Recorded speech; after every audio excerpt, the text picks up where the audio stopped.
मी ते न घेता आपल्या महिलांवर थोडंसं बोलणार आहे। सैनिक परंपरामध्ये महिलांचा खूप मोलाचा वाटा असतो। सैनिक जेव्हा सैन्यामध्ये ड्युटी करत असतो त्यांचं घर सांभाळणारी ती महिला असते।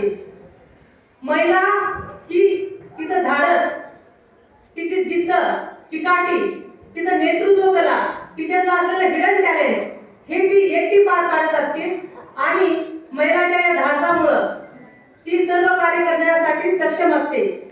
खरोखरच मला आनंद होतो, अभिमान वाटतो की मी एक सैनिक परिवारामध्ये आपण काम करत आहोत। माझे हसबंड हे आर्मी ऑफिसर आहेत आणि या परिवाराचं नेतृत्व करायची मला संधी सावंत साहेबांनी दिलेली आहे।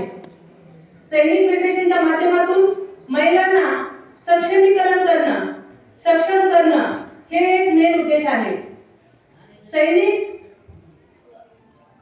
सैनिकांची पत्नी सैनिक जेव्हा घर सांभाळते, स्वतःच्या मनावर, स्वतःच्या विचारावर, स्वतःच्या घरातील परिवारासोबत, समाजासोबत ती संघर्ष करत असते, तरीही ती सैनिकाच्या पाठीमागे खंबीरपणे उभा राहत असते। आणि त्याचप्रमाणे सैनिक फेडरेशन आपल्या महाराष्ट्रामध्ये एवढं मोठं सैनिक फेडरेशनचं काम सुरू आहे।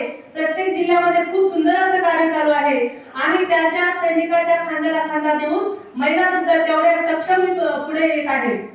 आणि मला आनंद वाटतो सैनिक फेडरेशनच्या माध्यमातून महिलांचं जे नेतृत्व आहे ते पुढे येताना दिसत आहे, उभारताना दिसत आहे।